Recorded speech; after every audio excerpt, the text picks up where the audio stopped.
어제는 문재인 대통령에게는 대단히 특별한 날이었습니다. 어제는 9월 19일이었습니다. 자, 2년 전 9월 19일 기억하십니까? 문재인 대통령은 평양에 있었습니다. 그리고 김정은과 함께 마치 남북관계에 획기적인 변화가 있는 것처럼 이른바 위장평화쇼를 했다는 비판을 받았던 그런 날입니다. 9.19 2주년. 그런데 어제 무슨 일이 일어났습니까? 1년 전에는 그나마 형식적인 이 9.19 1주년 행사라도 했습니다. 그러나 어제는 아무런 일도 벌어지지 않았습니다. 조용했습니다. 문재인 대통령 스스로 부끄러운 줄 알아야 됩니다. SNS에 글도 하나 올리고 메시지도 하나 전했습니다. 그러나 그것으로 끝이었습니다. 자, 국민들이 그동안 얼마나 속아왔는지를 2년이 지난 뒤에 알게 됐습니다. 홍준표 의원이 과거에 했던 말은 남북 위장평화쇼 들통이 나고 말았습니다. 이렇게 내리고 그동안 그렇게 언론들은 흥분하고 마치 북한과 남한 사이에 새로운 평화시대가 열리는 듯 이런 정치쇼를 했단 말입니까? 문재인 대통령 이를테면 소박을 맞은 셈입니다. 지금은 독수공방을 하고 있습니다. 문재인 대통령과 청와대, 민주당 9.19 2주년 조용히 지냈습니다. 그래도 문재인 대통령은 몇 마디 했습니다. 반면 북한은 이런 방구도 하지 않았습니다.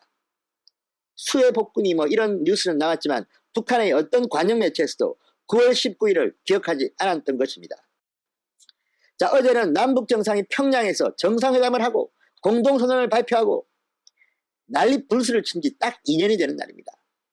9.19 문재인 정권은 정말 새로운 정기를 마련한 것처럼 떠들어댔습니다. 그런데 2년이 지났습니다. 원래 이 정권이 잘하는 게 쇼 아닙니까? 2주기 기념쇼. 그런데 어제는 조용했습니다. 자, 문재인 대통령은 뭐 다시 대화하자, 멈춰버린 남북의 시계를 다시 돌아가야 한다고 밝혔지만 북한은 아무런 대꾸도 하지 않았습니다. 혼자 떠들어라. 문재인의 독수공방이 길어질 것 같습니다. 그리고 다시 만날 일도 없을지 모르겠습니다. 자, 지난 2년 전입니다. 지금 대한민국 언론들이 함께 올라가서 백두산도 올라가고 뭐 옥류관에서 냉면도 먹고 아무튼 난리가 났습니다. 그러면서 엄청난 진전을 본 것처럼 홍보했습니다. 군사 합의도 봤습니다. 그러나 이 모든 것들이 다 지금 무너졌습니다. 김정은이 거의 문재인 대통령 쌍욕을 하고 막말을 하면서 조롱을 하고 있습니다. 개성에 있는 남북연락사무소 폭파해버렸습니다. 그런데도 지금도 끌려가고 있습니다. 이게 웬일일까요? 자, 역사적 기록이다, 역사적인 사건이다 이렇게 떠들어댔지만 지금 남은 게 뭡니까? 평화, 비핵화 이런 것들이 지금 무슨 진도가 나왔습니까? 김정은이가 2년 전 9월 19일 날 이렇게 말했습니다.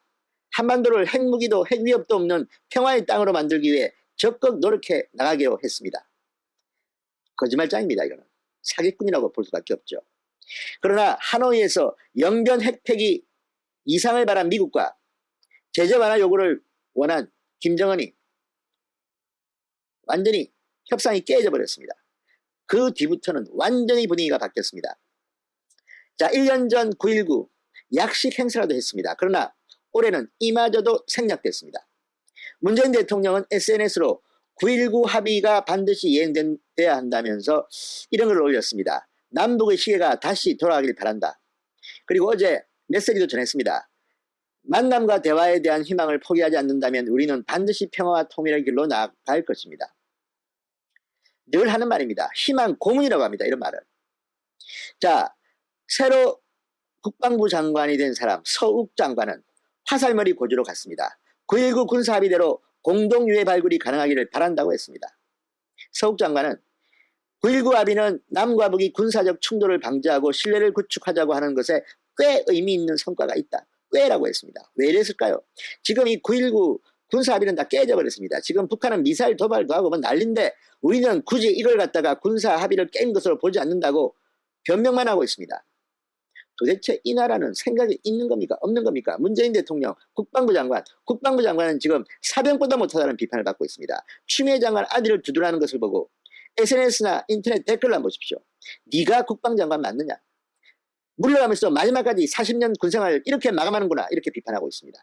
새로운 장관도 문재인 대통령 눈치 보느라 이렇게 이야기하지만 북한은 이런 방법도 없습니다.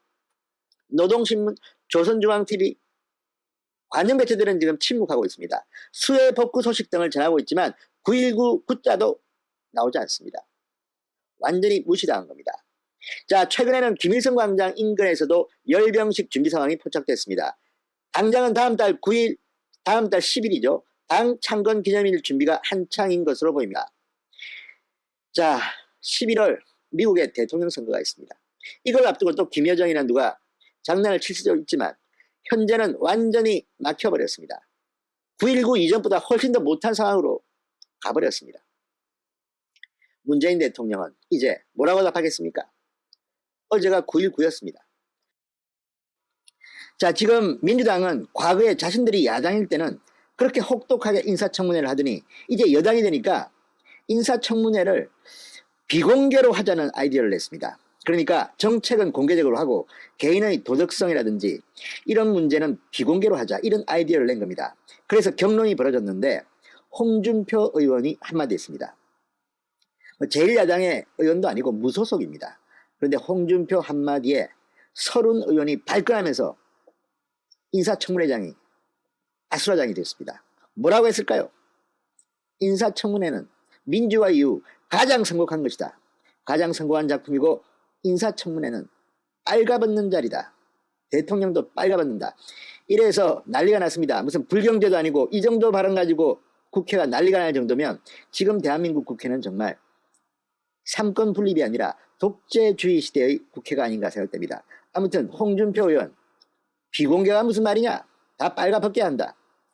자, 원인철 합참의장 후보자 그래서 빨가벗게 보니까 뜻밖의 사실들이 드러나기 시작했습니다. 북한이 미사일 쏠 때마다 골프를 쳤다는 겁니다. 한두 번도 아닙니다. 아무튼 원인철 합참의장 후보자 홍준표 의원의 호통 때문에 그리고 국민의힘 측의 하태경 의원의 폭로 때문에 자, 홍준표 의원이 국방위원회에 소속되어 있군요. 자, 인사청문회가 열렸습니다. 지금 새로 온 원인철 합참의장 후보자입니다. 그런데 이 자리에서 갑자기 의사진행 발언을 통해서 민주당이 묘한 제안을 합니다. 자, 개인 신상 및 윤리 문제의 검증은 비공개로 하자 이런 아이디어가 나온 겁니다. 그래서 의사진행 발언이 이어졌습니다. 김병주 더불어민주당 의원 정책과 비전을 공개로 하고 비밀에 관계된 질문에 더해 도덕성에 관한 질문은 비공개로 하는 게 좋겠다. 비공개로 한다고 해서 검증이 소홀하다는 것은 아니다 이렇게 말했습니다. 언제부터 대한민국 국회가 이런 개인 신상 문제를 비공개로 했습니까? 지금 청문회 할 때마다 나오는 뉴스는 정책보다는 주로 신상에 관한 거 아니었나요? 자, 지금까지 민주당이 야당일 때 그렇게 후보자들을 괴롭혔습니다. 그래놓고 자신들이 집권하니까 이제는 이런 도덕성, 윤리 문제, 개인 신상 문제는 비공개로 하자. 물론 장기적으로 뭐 그런 아이디어도 있습니다만 지금은 그럴 때가 아닙니다. 자, 지난번 뭐 박영선, 진영, 문재인 정부의 장관들이 얼마나 비도덕성 논란에 휘말렸습니까? 부동산 투기, 위장 전입 이거 뭐 없는 사람이 없을 정도로 대단했습니다. 그런데 이걸 비공개로 하자고? 이런 말도 안 되는 제안을 하자 이채익 국민의힘 의원이 말했습니다. 어떤 부분을 공개해야 하고 이것을 정리하기가 쉽지 않다. 그렇게 했을 때 국민들의 알 권리 차원에서도 오해가 있다. 오해의 소지가 있다. 이렇게 말했습니다. 자, 여기에 힘을 보탠 게 바로 홍준표입니다. 국민의힘도 아니고 무소속입니다. 한마디 했습니다. 청문회 과정이라는 것은 국민 앞에 발가벗는 과정이다. 그 발가벗는 과정을 비공개로 하자는 것은 이해하기 힘들다. 5천만 국민의 생명과 재산을 책임지는 대통령도 대선 검증 과정에서 온갖 공격을 다 받고 빨가벗는다. 이렇게 한마디 했습니다. 그러면서 개인적 비위에 대해 비공개하자는 것은 그럼 청문회 하지 말자고 해야 한다. 민주화되고 난 뒤에 최고의 걸작품이 국회 청문회다. 이렇게 목소리를 높였습니다. 확실히 홍준표 의원이 좀 말실수도 아니죠. 어쨌든 말은 험하게 하는데 내용은 실속은 있는 것 같습니다. 진짜 그럴 것 같으면 청문회 뭐합니까? 자, 그러자 민주당의 서른 의원, 참 서른 의원 요즘 말하는 거 보면 기가 막히죠. 그죠? 무슨 추미애 장관 아들 문제에 대해서 미담이라는 등 부모가 국방부 민원실에 전화한 걸 미담이라는 등 아무튼 국민 염장 지르는 데는 일각이 있다는 평가를 받는 서른 의원이 홍준표 의원 발언에 듣고 발끈했습니다. 청문회는 전 국민이 보고 있고 생중계되고 있다. 발가벗는다는 표현을 쓰면 어떻게 하느냐. 정말 이해할 수 없다. 물론 비유적 표현이겠지만 그런 표현을 그렇게 함부로 쓰느냐. 이거 뭐 다 중계되고 있으니까 청와대에서 보고 있으면 서른 잘하네. 대통령을 빨가벗기다니 이게 무슨 말이야. 충성 경쟁인지도 모르겠습니다. 그러나 아무튼 민주당 의원들의 이 이중성, 자기들이 야당일 때 했던 짓을 전혀 기억 못하는 기억상실증 환자도 아니고 이 많은 짓입니까? 자, 그러면서 서른 의원, 청문회는 발가벗기는 데가 아니다. 국민이 알고 싶어하는 것을 알게 하는 곳이다. 그 말을 취소하라. 고함질입니다. 그런데 참 답답합니다. 발가벗긴다는 말이나 국민이 알고 싶어하는 것을 알게 하는 것이나 뭐가 다릅니까? 발가벗기는 겁니다. 있는 그대로를 보여주자는 거죠. 국민이 알고 싶어하는 것을 보여주는 것이 발가벗긴다는 표현을 한 건데 대통령 발가벗는다는 말에 이렇게 발끈한 것으로 보입니다. 자, 어쨌든 이런 가운데 열린 합참의장 인사청문회, 재밌는 일이 발견돼서 원인철 후보자 개망신을 당했습니다.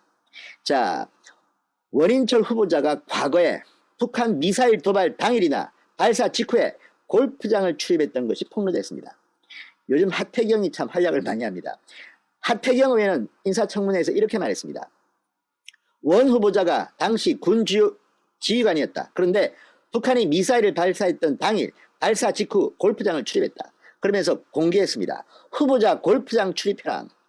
원 후보자의 골프장 출입 현황을 공개했습니다. 자, 이에 따르면 원 후보자는 공군 참모차장이었던 2016년 모두 4회, 공군 참모총장이었던 2019년 2회 충남 계룡대 골프장을 방문했습니다. 이 가운데 2016년 2회, 2019년 2회 방문은 북한의 미사일 발사 직후 이루어진 것으로 드러났습니다. 2016년 3월 18일 북한이 노동계열 미사일을 발사한 직후 3월 19일과 20일 이틀에 걸쳐 골프장을 출입했습니다. 골프를 쳤다는 이야기입니다.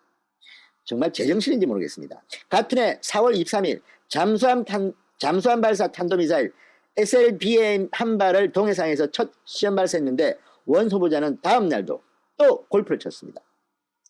자, 원 후보자는 공군 참모총장이던 작년 9월 10일, 11월 28일에도 북한의 도발 다음날 골프장을 출입한 것으로 조사했습니다. 골프장을 출입했으면 골프를 쳐야 했겠죠. 아니, 무슨 북한 미사일 도발을 하면 꼭 골프를 쳐야 되는 이유가 있습니까? 이렇게 딱 맞춰서 가는 원 후보자는 제정신인지 모르겠습니다. 자, 그러자 원 후보자는 이렇게 답변했습니다. 미사일 발사 당일날 대비태세가 끝나고 나면 작전 상황을 평가하고 후속 관련된 것은 제안하지 않았다. 국민 상식선에서 납득되지 않는다. 규정을 만들어야 한다. 이렇게 비판하니까 그런 부분을 유념하겠다. 그러니까 지금 원 후보자의 변명을 들어보면 이 법규라든지 이런 데 자기가 위반한 건 아니라는 겁니다. 도덕적으로, 상식적으로, 국민 상식선에서는 하면 안 되는 일 아닙니까? 그런데 지금 법규만 이야기하고 있습니다. 문재인 대통령의 인사를 보면 정말 기가 막힌 게 한두 번이 아니지만 답변을 이따위로 합니까?